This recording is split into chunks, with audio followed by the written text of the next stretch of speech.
Hello, let's do the New York Times Hard Sudoku for April 3rd, 2026. There's a link in the description if you'd like to try the puzzle yourself, and I'm going to get started right now.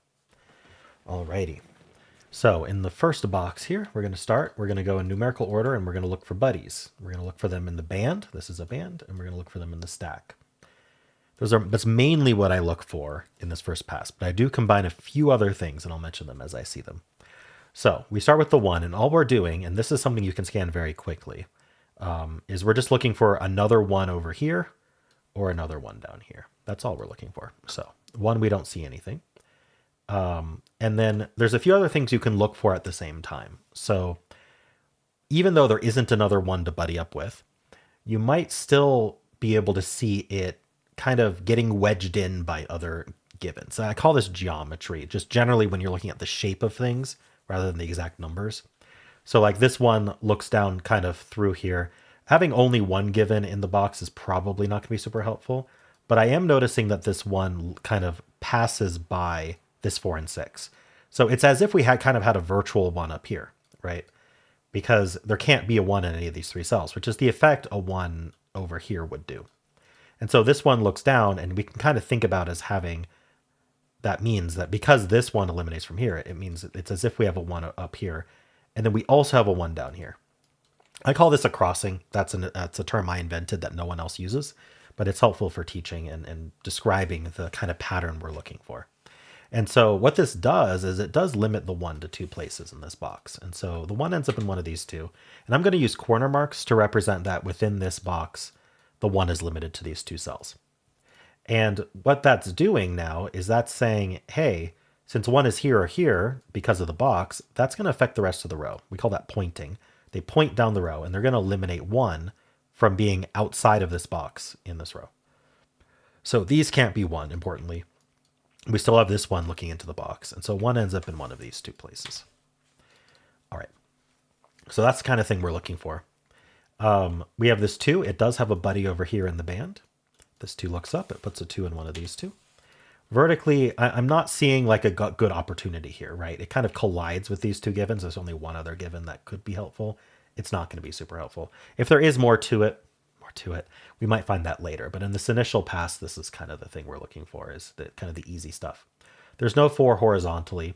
It does have a buddy vertically. And then we look over here and we see this 4 helps. And so there's actually only one place for 4 in the box, which is right there. So we can place it. And whenever I place a digit, I like to follow up as best I can, like at least with buddies, because oftentimes one placed digit will cascade to getting more of that same digit. And that can be very helpful to kind of seed the puzzle with some good givens, or some good digits. And so the 4s look in, this 4 looks up, this is a 6. It's almost the same pattern we had over here. And that places the 4 here. And we're going to follow up again with that 4. And that puts a 4 in one of these 2. All right. And now since we placed a couple 4s, it's worth asking what's going on with 4s. How many do we have left? And you'll notice that I like to count the boxes. Like you notice that we need a 4 in these 2 boxes here, and we need a 4 in this box here. And so this box here is interesting because we have these 2 4s already, and this 4 looks down. So that places this 4. And now we are down to a 4 in one of these 2. And so there's just these 2 4s left, either like this or like this. We don't know how to resolve that yet, but we placed every single other 4, which is nice. Okay, and now it's good to just quickly take a look back and say, I already looked at the 1 and the 2, but I just placed this 4 in the stack. So did that affect the 1 or the 2? And it doesn't look like it did. But worth going back and taking a look. So, and by going in numerical order, you know which ones you already looked at. You don't have to remember. And so that was the 4. Now we're moving on to the 5. You'll notice we skipped 3 because there isn't a 3 in this box. We'll handle that when we encounter 3. The 5 does have a buddy vertically. It puts a 5 in one of these 3. And that is it for the 5. And now the 9.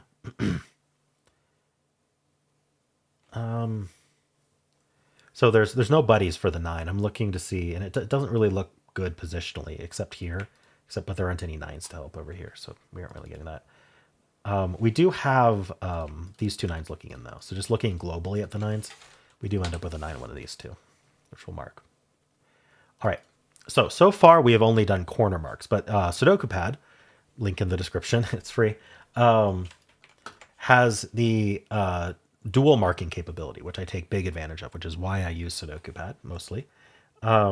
It's just a really nice software for solving Sudoku like it's paper. So I'm going to use center marks, and center marks, they look like this. Center marks I'm going to use to mean this cell is down, it has candidates left. And what are those candidates, right? There's only certain values it can be, right? It can't be a 1 because there's already a 1 in the box. It can't be a 2 because there's already 2 in the box. And what I like to do is when I encounter a row, a column, or a box that has been reduced to 4 or fewer digits, especially 3 or fewer, 4 or fewer is good to look at too. During this initial pass, as soon as I see it, I like to just think about what after some initial seeding, right? After we look for the buddies and stuff. I look for it before I move on. And I just think about what are the 4 digits that remain? What are the 4 digits that are going to go in these 4 cells? And I think about which of these cells might be limited to mark, and I'll mark anything with 3 or fewer left. And that's why choosing 4 as the cutoff. It's a really high chance that any of these cells are going to be 3 or fewer. Anyway, so the digits remaining, I just count in my head. I go 1, 2, no, okay, and then 3, 4, 5, 6, 7, 8, 9. So it's 3, 6, 7, 8. Just looking for the missing digits in any way that makes sense in your brain. And when I do that, I notice the first thing I notice is that there's a 6 here and a 6 here. And so that limits 6 to 2 places. If there's ever 2 places left in a box, I am going to corner mark it. And so what were the other digits? 3, 6, 7, 8. So are there any others? This 3 looks in, putting a 3 in one of these two. 3, 6, 7, 8. I don't think there's anything known about 7s or 8s in this entire band or stack. So what that means is each of these cells can be what I've cornered plus 7, 8. So this one's only 7, 8. This can be 3, 7, 8, and this can be 6, 7, 8. Now this can be any of them, 3, 6, 7, 8. I could mark it, but to me, that's just clutter.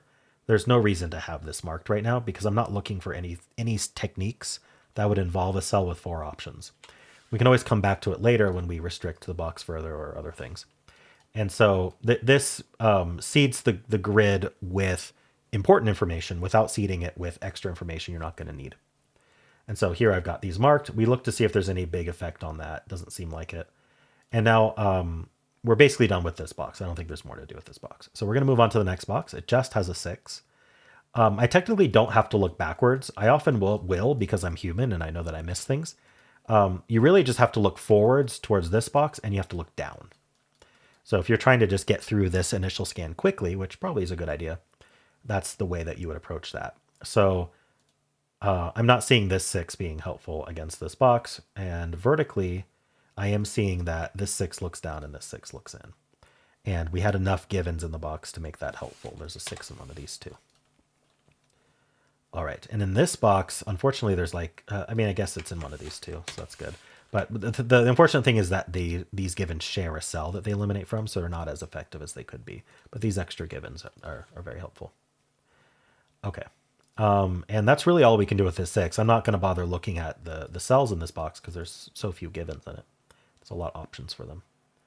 So now we're going to move on to this 2, 3. And once we're at this 2, 3, we don't have to look left because we should have already caught all of that. It can be helpful to do a quick just geometry look to make sure you didn't miss any of that. But mostly we're looking vertically here at this 2 and 3. The 2 does look down here. This 2 looks in, and that places the 2 in this box. I always immediately follow up on any placed digits. So there's a 2 in one of those 2. The other thing we can follow up here, you can do it now or you can do it when we scan the band. Might as well do it now since I just caused it, which is, and this all comes down to how much can you keep in your head in terms of the unwinding the stack. What was I doing before I did this tangent? That's really the most important thing so you don't miss things. But what we've done here is we filled this box row, right? All 3 of these are filled. And when we do that, what we want to do is we want to look at the other 2 rows outside the box for any digits that aren't yet placed in the box. So just the 5 is not yet placed. 2 and 4 are already placed. But with this 5, notice that it takes 5 out of these 3. Even if we didn't have these givens here, it takes 5 out of these 3, and these aren't 5. And that's filled. And so 5 ends up in one of these 3, and that's going to point, just like we had pointing earlier. It removes 5 from these. This 5 looks in. It puts a 5 in one of these 2. So this is a good marking because it reminds us essentially that this one's not 5. All right. There are other things that happened here. We reduced this row to 4 open cells and this box to 4 open cells. Really just use your instincts on whether you want to do that now or if you want to do it later. I think I'm going to do it later because I'm about to get to this band anyway. It's not like I'm going to forget to do it. And so it's no reason to clutter the puzzle early. So I was just working on this 2. We can follow up on the 2 vertically and put a 2 in one of these 2. All right. And there's nothing else for that. How about the 3? So there's one thing that I want to keep an eye on here. And actually, I think this is going to be fruitful. When I looked at the 3, I saw that the 3 was limited like this, right? It can only be in these 3. And that triggers something in my head. I'm like, wait, that kind of overlaps with these 2s, right? So now we know that we need a 2 and we need a 3 somewhere in these 3 cells. That's not enough to act on yet, but if I can find one more digit that's also limited to those 3 cells only in that box, then now I have a hidden triple. And all I have to do is I just have to look for more more digits in this column up here that aren't yet placed in the box. And I immediately saw that we have a 6. And so what that does is it has the same geometric effect as the 3. And so what I do is then I just look over here where I found this 3 and I see there's also a 6 there. Just a quick glance told me that. And so now I know that we have the 3 and the 6 and the 2, right, are all limited to essentially these 3 cells. And the 2 is more limited than that, but that doesn't matter. The point is that these 3 cells need to be 2, 3, and 6. This is called a hidden triple, by the way, because if we tried to put anything else there, we would not be able to fit the 2, the 3, or the 6 in the box, right? If I put, say, a 5 here, there's no immediate reason, like obvious reason in the row, column, or box to say, hey, that can't be a 5. So 5 should be a candidate. But here's the issue, right? I can place a 2 in one of these, and I can place maybe a 3 somewhere, but now I can't place a 6 anywhere, right? I mean, you decide, okay, well, maybe I'll put a 6 instead of a 3. Well, now I can't put a 3 anywhere, right? It's the pigeonhole principle, where we've got 3 spots and 3 digits that must be in those spots, and so those are the 3 digits that go there. So the 2 is in one of these 2, and then we have the 3 and the 6 like this. And I use center marks because those are the only options in those cells. That's what the hidden triple did. And so now what we've done is we've exposed a naked pair that was always here. And it's just the 2 digits that remain. It's going to be the 5 and the 8. And what I can actually see that the 8 can now only be in one place. The hidden 2, 3, 6 removed 8 from these 3 cells, and this was never 8. In fact, this was also never 8, but whatever. That places the 8 in the box, and now this has to be the other digit that we haven't accounted for, which I already forget what it was. It looks like it's the 5. So that's our 5, that's our 8. Now this 5 does eliminate this 5 up here and this 5 over here. We want to see if that has any interesting effect, but it does not seem to immediately. All right. Do we have a follow-up on the 8 or the 5? What I have done is I've reduced this row to only 3 digits. If I've done that, I'm always just looking. As soon as I notice that, I'm going to look, no matter what else I was doing, because it often will expose more things you can do. So what's left in this row? Just 3 digits. It's going to be 1, 2, and 8. And I'm looking up. I'm seeing, and I'm looking in the boxes. Is there anything with 1, 2s, and 8s? The only thing I see is this 2 and this 1. So what I'm just going to do, I'm going to write out 1, 2, 8, and I'm going to clean up that 2 and that 1. And so these are limited, but unfortunately, just scanning up, scanning around, we're not seeing anything to do with them immediately. But that's a good mark to have. All right, so I was working on the 3, and that's what brought me to this hidden triple. And so now what we've actually done is we've reduced this column to 3 digits. We want to look right away. We need a 4, 5, and 6. I'm seeing this 6, I'm seeing this 5, I'm seeing this 4. Unfortunately, actually, this cell can't be 4 or 6. Sorry, did I say 4, 5, 6? That's wrong. There's already a 6 in the column. So let's do it correctly. 4, 5, 7. So I'm seeing this 4, and I'm seeing this 5. That's all we get.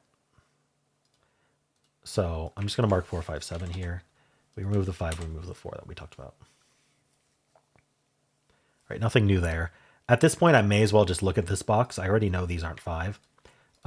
We need a 3, 5, 7, 9. So these are 3, 7, 9. Unfortunately, there's no help on that. So it's all of them.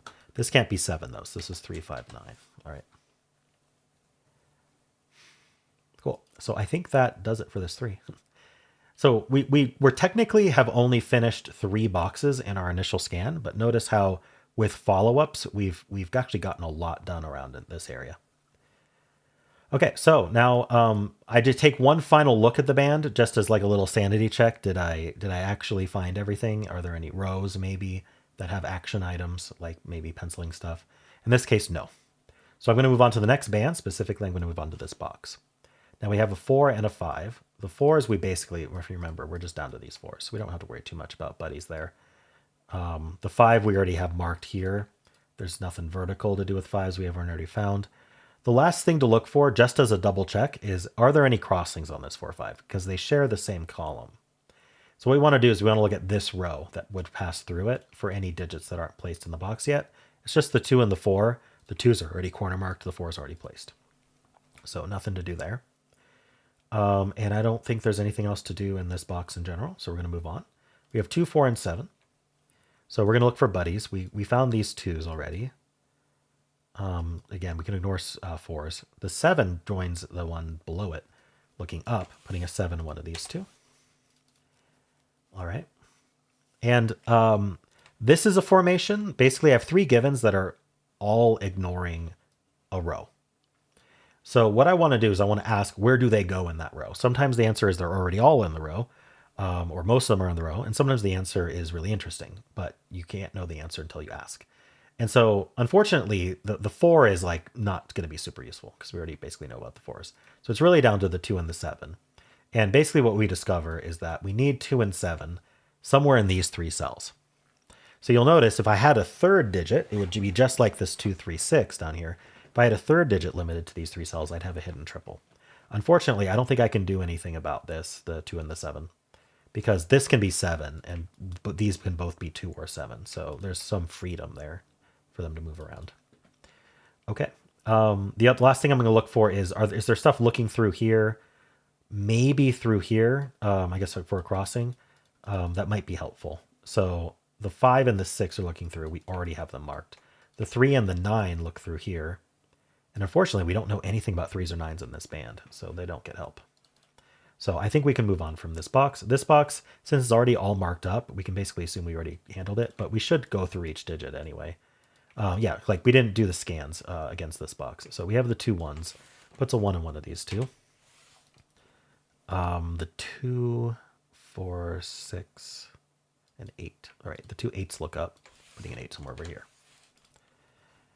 Okay. So anything else in this band? Yes, this row is down to 4 digits. Well, take a look. Finally got back to it. We need a 3, 5, 6, and 9. So I already know these aren't 5. So these are down to 3, 6, 9. I see this 9. So I'm going to mark this out. That's not a 9. So I'm going to, and as I mark them, the reason I mark them manually one at a time is because as I mark them, I want to be scanning to see if I've created any pairs of triples. It's the best time to find them is right when you mark them. 3, 5. So this isn't 6. So this is 3, 5, 9. Really not super limited. This is, I think this can be any of 3, 5, 6, 9, as far as I can tell. So nothing super great out of that row. Maybe this 3, 6. All right. Anything else in this band? I don't think so. Final band. We're going to start with this 4, 6. So again, 4s are basically done. Nothing that I'm noticing with the 6. We already found the 1s crossing. So we should remember that these aren't 1. That's a useful thing to remember. The corner marks are trying to remind us of that. But I don't think there's anything else with this box. One thing to pay attention to, perhaps, and at least give some eyes to, is the fact that we have some corner marks in this box, but these 2 aren't corner marked at all. So not only are they not the 4, 6, we can also treat these kind of as if they're placed, the 1, 5, and 9. So they're not 1, 5, 9, they're not 4, 6. That's already 5 digits they aren't, leaving 4 digits that they could be. So if they see anything besides those 5 digits, they're worth marking. So the digits that would be remaining, we just have to look at the box. We don't have to scan anywhere else, are the 2, 3, 7, 8. And we expected 4 digits and we got 4 digits. So 2, 3, 7, 8. So this can't be 2. So this is down to 3, 7, 8. I do believe this can be any of 2, 3, 7, 8 though. So we're not going to mark it. Okay. Now we're going to move on to this box here. Just double check the 3, 4, 7, and 9.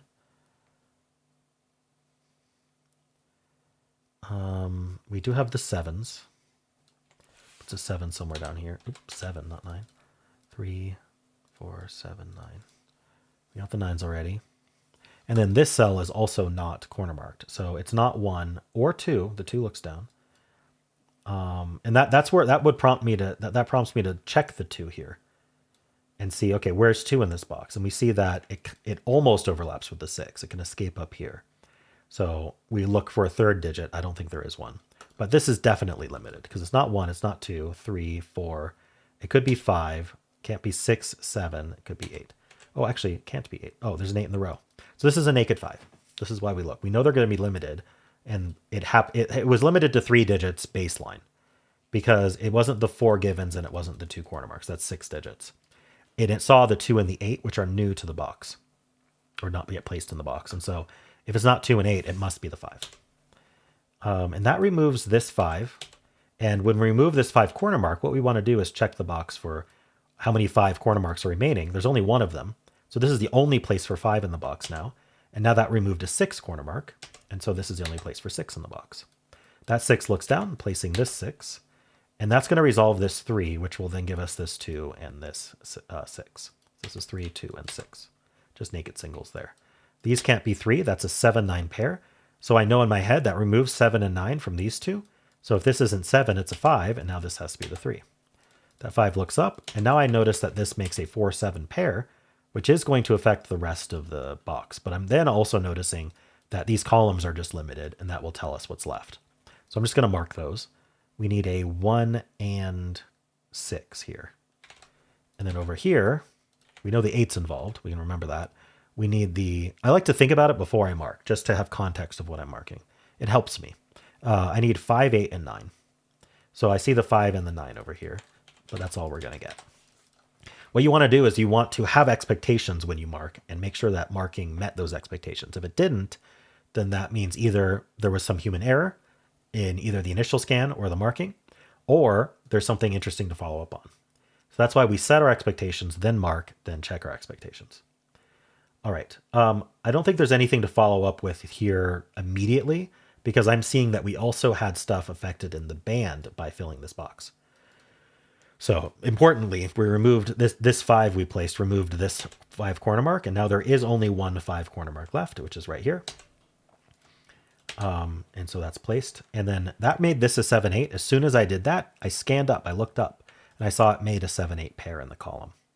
That removes 7 and 8 from the rest of the column, and then I look up a little further, and I see that, and if this can't be 7 or 8, it must be a 3. So that's a naked 3. That is not a 3, and that leaves 6, 7, and 8. All right. So with that 7, 8 pair, there's going to be only 2 more digits left, and I can actually just cheat, not cheat, but see with my corner marks, it's already telling me it's going to be a 1, 9 pair. And I look to see if 1 and 9 are restricted. They're not, so I just mark the 1, 9 pair. All right. Now I am seeing that in this row, we're down to 3, 6, and 9, and the 6 is in one of these 2, which might be important to mark. It is just buddied up here. I think we got so many digits, there's going to be a lot of stuff to follow up on, and we're not going to remember all of the digits we placed. So what I like to do is I like to just, instead of trying to do like massive follow-ups on every single placed digit when it's this far along, I like to look for low-hanging fruit is what I call it, which is just any row, column, or box with 4 or fewer open cells, and try to target the ones with the fewest open first. And just scanning, I'm seeing this row's down to 4. So, and also I know it's going to be 4, 5, 7, 8 just based on these 2 markings. As long as these markings are up to date, we can trust it's going to be 4, 5, 7, 8. Now I can see that this can't be 4, 5, or 7. That's 3 out of the 4 digits, so it better be an 8. And that gives us our 5. Now I do know that these 5s all look in, so we can place that 5, which then places this 2. 5s are done. With the 2 and the 8 gone, this has to be a 1, placing this 8 within the final digits of 2. That finishes this row with a 2. Now this 2 removes that 2, placing this 2. All right, this is 7 or 8. And then this is also going to be a triple. We know the 1's involved in the 9. What's the other digit? The 3. Now seeing this 3 looks down, so 3 is one of these 2. All right. And I'm just scanning up the 1, 3, the 1, 9, the 3, 9. That's what I'm doing right now. So This is down to, so when I say down to 4-7, I'm looking at the row, right? I'm seeing the rows down to 2 digits. I already know it's going to be 4-7 because that says 4-7. But I then look down and see that that can't actually be 7. So it must be the 4, and that places this 7, giving us this 4. There are 2 digits left in this column. We need the 1 and the 8. Oops. And I didn't see it, but there is an 8 in this box. So I always try to look first. You don't want to get lazy with your scanning because you also still need to scan stuff like pairs and triples and pointing and claiming and stuff. The red marks are there so that I don't make a silly error, like miss this 8. Like that's a dumb error to make, especially in a walkthrough. So that's a 1, that's an 8. The 1 gives us the 6 and the 1. It also speeds up the ending. That's not a 6. That places the 6 here, looking down. I already know that's going to place the 6 in this box, and it also makes this a naked 3. That makes this the 1, 9, and 3. That 9 resolves our 1, 9 pair we had. The 3 resolves the whole row. Okay. Now it's just, where do you want to look? There's something to find everywhere. This is down to 7, 8. The whole row is 7, 8, 9. This is also going to be 7, 8, 9, but it can't be 8, so it's 7, 9. All right, that's a 7, 9 pair. Well, you know this is a pair already. It's a 1, 3 pair. This 1 looks in, so that's 3 and that's 1. All right, this column needs something. The later digits always take me longer because I just go 1 to 9 in order. That's a 9, that's 8 and 9, that's 7 and 8. That's 9, 8 and 7, that's 7 and 8, that's 7 and 9, that's our 7. Final digits of 3, and we're done. All right. I hope I'm not going to do this every day. Like I can't do it every day, but I hope that this more in-depth walkthrough was helpful in terms of talking about my scanning strategies, my thinking process, what I'm looking for. It very cleanly solved the puzzle today. Usually does. So hope this helped. Let me know how you did.